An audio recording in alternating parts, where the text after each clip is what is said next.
daw kailangan niya ngayon? She needs money for her surgery. Dami na natin problema eh. Baka ikamatay ng sister ko pag hindi siya naoperahan. Anong post ni Trixie? Pinost niya sa social media yung sketch ng Holdapper. You really have a death wish, don't you? You could face serious legal consequences, Trixie. Hindi biro ang defamation. Akala ko talaga gagana yung loob ni Lilith sa akin. Yung pagkatapos ko siyang iligtas dun sa Holdapper. Ay! Oh my gosh! Sabrina, what the hell? Atty. Lilith, hinahanap ka niya. Si Alma Mendoza. Nag-chat daw kayo kagabi. Opo, attorney. Magandang araw, Alma. Good morning din po, attorney. I suppose handa ka nang ituloy yung reklamo sa amo mo, kaya ka nagpunta dito? Opo, handa na po ako, attorney. Nagkwentuhan kami niya at marami pa akong gusto malaman sa kanya.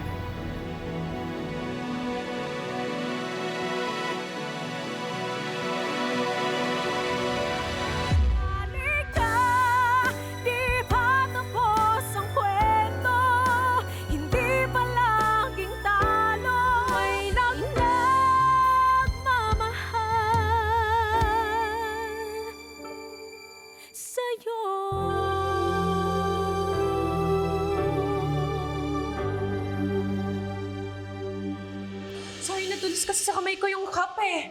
Talaga ba, Sabrina? Eh parang hindi naman yun yung nangyari. Sinasadya mo yata eh! What's going on here? Is there a problem?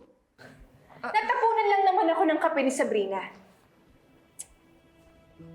Kukuha lang po ako ng tissue. Ay, wala na po palang tissue. Kukuha lang po ako sandali. Sabrina! Apologize. Narinig mo ba sinabi ko? Apologize to Era now. I'm sorry, Attorney Simmons. Hindi ko talaga sinasadya. Alam mo, sa susunod, bawas-bawasan mo yung katangahan mo, ha? Nang hindi ka nakakadisgrasya ng boss mo.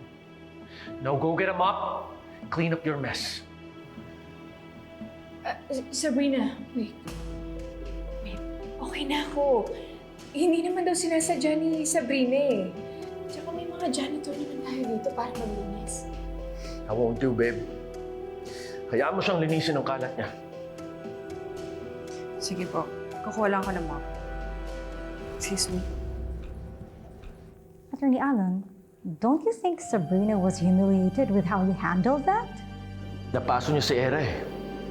She's being clumsy. Sorry, Era, but I don't think Sabrina did that on purpose. She seems like a good employee. She may even resign over this embarrassment. I agree. I'm sorry to Attorney Allen. But sometimes you also need to consider your employees' feelings. A good boss doesn't just focus on the work, but also on the well-being of their team. Yes, speaking of bosses and employees, there's a comment on Yarika where a strict boss overreacted to a female employee's small mistake. Does that sound familiar, Attorney Alon? I heard na viral na yung post na yun. It's true, Renan. Everyone's going through something, like that employee story. Kung inunawa ng boss niya ang situation niya, it wouldn't have gone viral. Malay mo, may pinagdadaanan pala si Sabrina, kaya hindi niya sinasadyang nakapunan si Era ng coffee.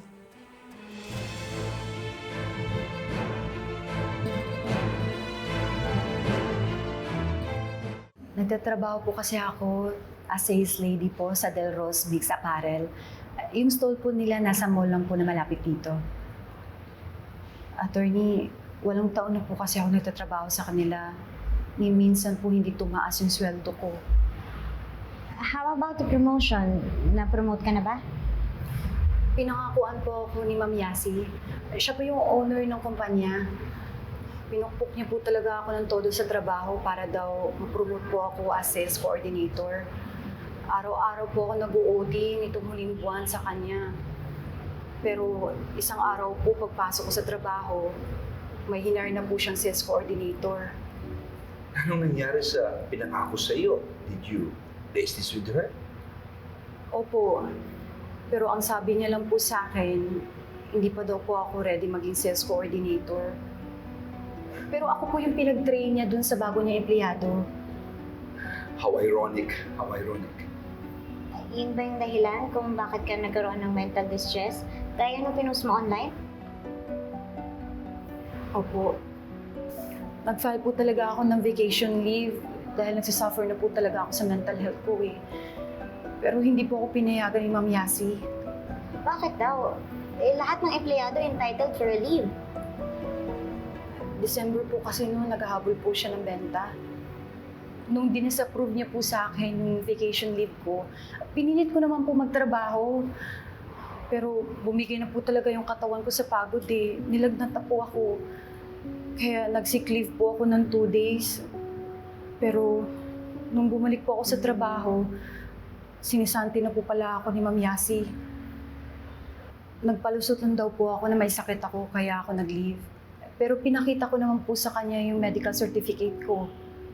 Alam mo, based on what you're saying, malinaw na may violation ng labor laws ang boss mo. I'll reach out to our PAO QC office na siyang may hawak ng mga dolly cases namin. Kailangan matigil na ang mga unfair practices na ito laban sa ating labor force. And we can also discuss possible claims for your unfair dismissal. Kung hindi sumunod ang amo mo sa tamang proseso ng termination mo, then may kahaharapin siyang kaso. And we can help you through the process. Attorney, may pag-asa po kaya ako manalo? Mahirap lang po kasi ako eh. Oo naman. Ang batas ay para sa lahat. We will take this one step at a time. Basta tandaan mo, kasama mo ang PAO dito. Maraming salamat po, Attorney Lilet, Attorney Abalos.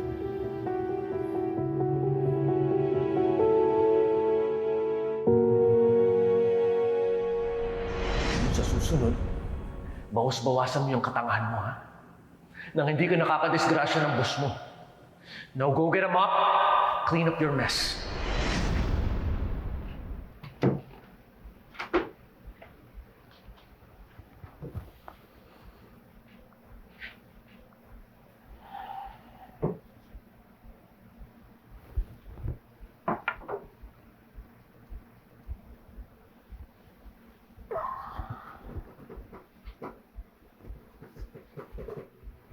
Sab.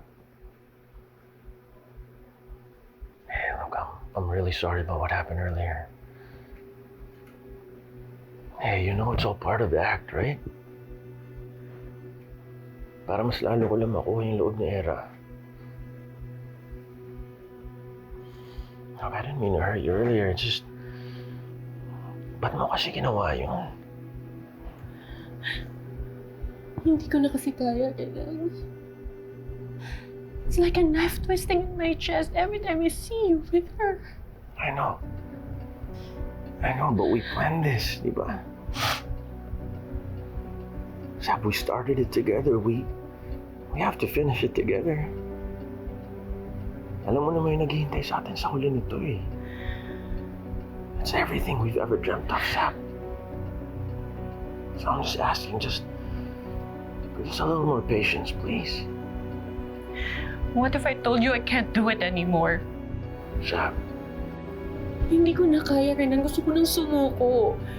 Tigilan na natin to, please. Lumayo na lang tayo. Magsimula na lang tayo ulit, please.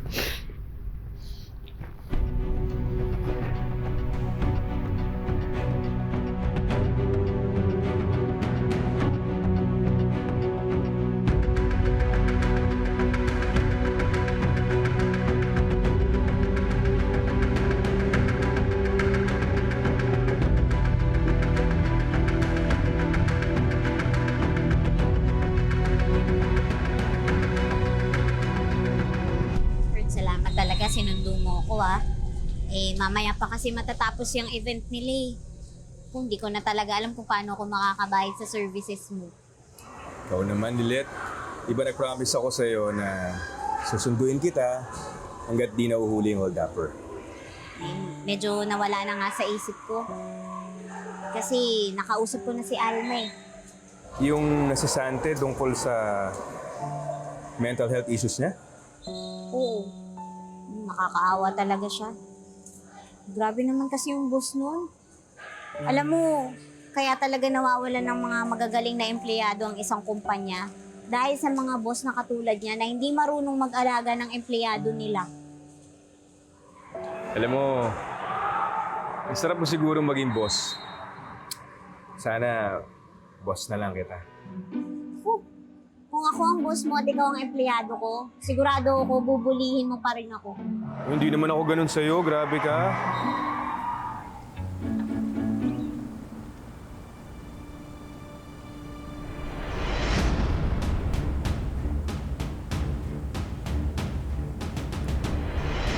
Ayun yung hold-upper.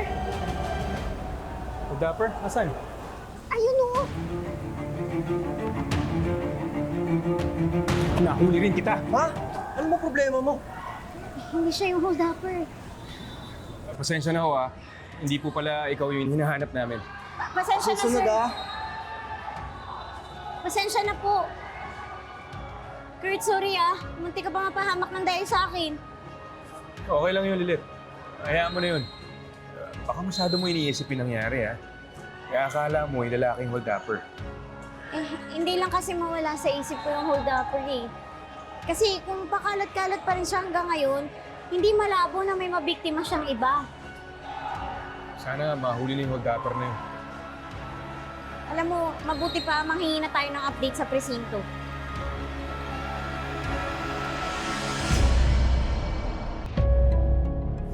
As of now, wala pa po tayong update sa paghanap sa mga hold-upper. Mukhang magaling magtago eh.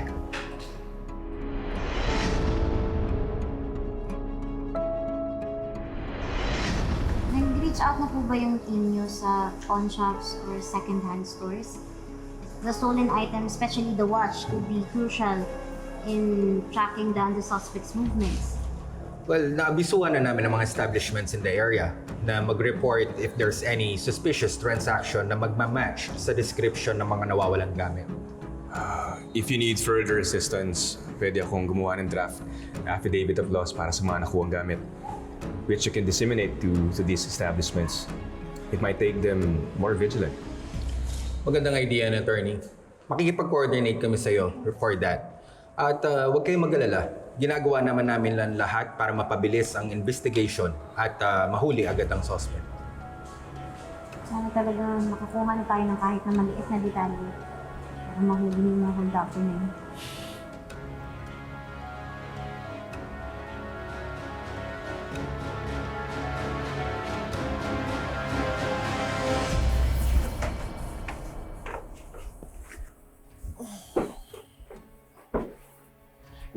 Ikaw ko na makalimutan, magmamall pala kami ni Era. Ba't di mo pinaalala sa akin, Sam? Naghihintay naman yun. She always does. No matter how late you are. Wala ko, wag mo na hintayin kasi malamang gagabihin na ako. Sundin ko pa si Era. Okay?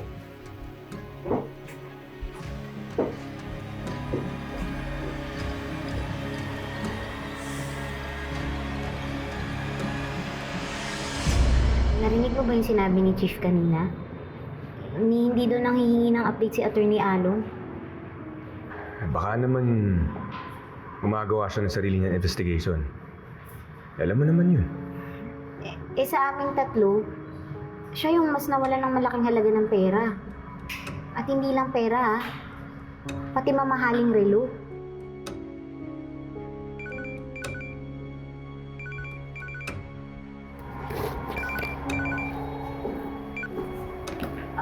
Hello, Trixie. Ate Lilet, nag-iaya si Dad na mag-mall tayo. Ay, tingin na tawagan kita. Game?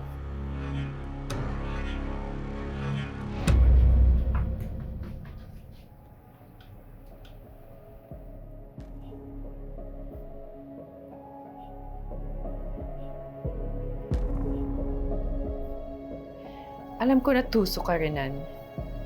Pagkatapos ng mga ginawa mo sa akin ngayon.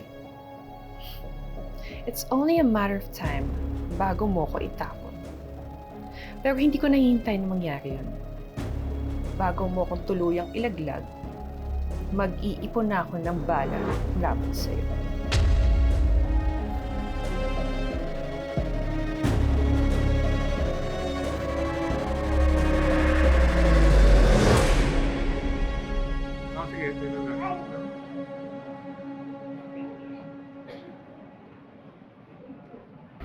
Ay, pasensya na po Medyo nahirapan kasi akong mag-book ng ride. Hindi pa rin mga nagtatagal dito eh. Ate Luco, Dad got me a new necklace. It's even prettier than sa nakakuha ng hold upper.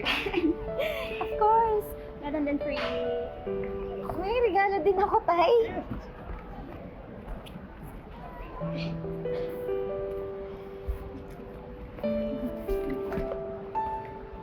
Ako, Tay. Mamahalin naman po nito. Hindi ko nga po afford to Tsaka wala naman po kung masyadong ilalagay dito. Open it. Tay, ang laki nga laga po nito.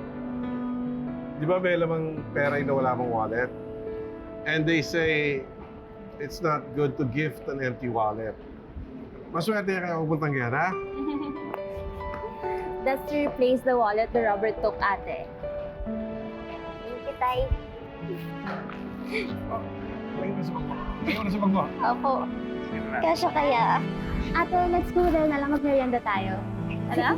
Halika.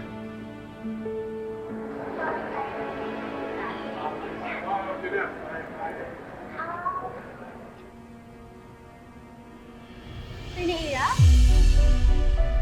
Attorney Alon? Oh, you're here too. Hi.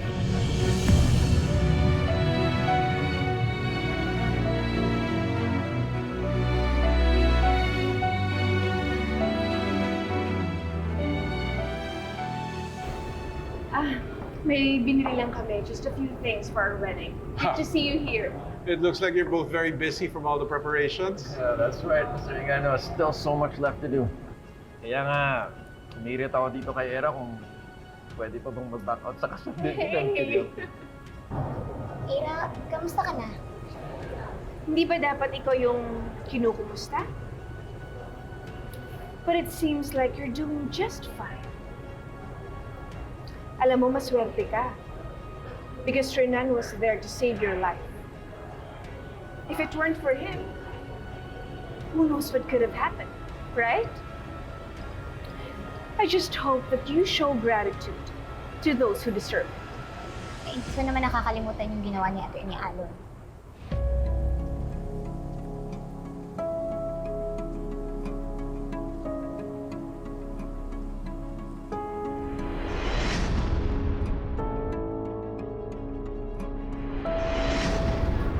Teka, di ba yan yung relo na kinuha ng hold-upper sa'yo?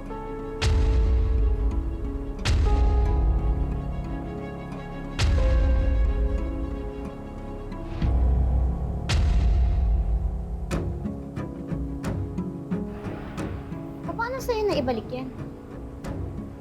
Oo nga. Kamukhang kamukha yan nung watch na nakuha ng hold-upper. What are they talking about? Totoo ba yung sinasabi ni Lilith and Trixie na kasama yung relo na yan sa nakuha? If that's stolen, how can you be wearing it? How in the world am I wearing this?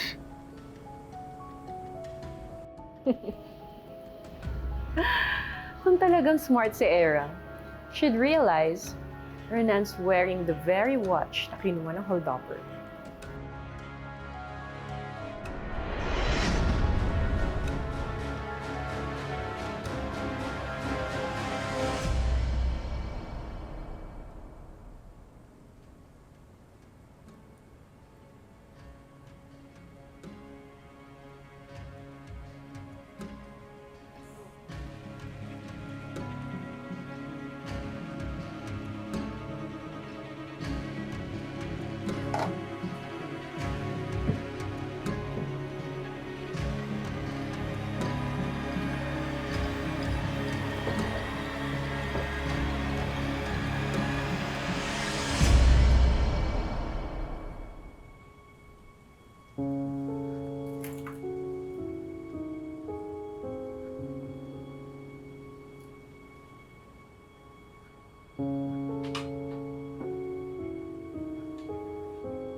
Oh, I really hope that your fiancé figures it out, Renan.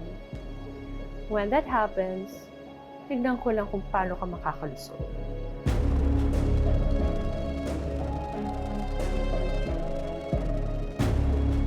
Oh, no.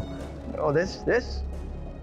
Oh, it's not the same watch. I know it looks eerily similar, but it's a different one from my collection.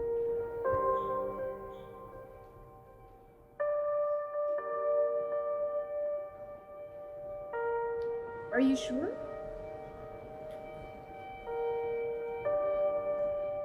No, babe. Hiningi ko sa hold-upper. Binalik na naman. Come on, babe. Seriously. Seriously, come on. What thief in their right mind would send back a stolen watch? Diba? Unless all of a sudden nagkaroon ng change of heart and they want to be a modern-day Robin Hood. Well, let's hope the watch gets returned eventually. Mr. Engano, mukhang malabo na may balik pa sa akin yung relong niya. Who knows? Anytime, baka mahuli na yung magnanakaw. I don't know. Ako, di na ako umaasang masusuot ko pa ulit yung relong yun. Most likely, it's gathering dust in some pawn shop somewhere, or for sure, it's making the rounds in the illegal black market right now. Either case, I think it's best to let it go. Don't you think? But I assume you're still hopeful, Attorney Allen, na mahuhuli ng authorities yung mga hold-upper? Of course, attorney. Every thief deserves to face justice. I mean, isn't that what we're all here for? What we all stand for? Law and order. Nakikibalita ka ba sa mga hold-upper na yun? O may update ka na ba nakuha mula sa mga polis? O baka naman ayaw mo na talagang mahuli yung mga hold-upper?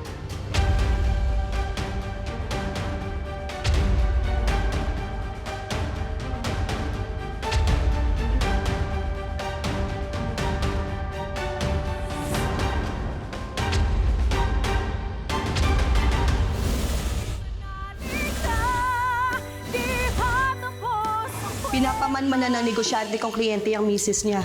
Mukhang meron daw kalaguyo na mas bata pa sa kanya. Pupunta ng mall yan ngayon, may kipagkita daw sa kabit. Kung makukunan mo ng pictures, mas mabuti. Labas kaya tayo. Magandang ideya yon, ha? Kasama buong Matias. Sige na, sagot ko na yung pagkain, tsaka pasyal natin.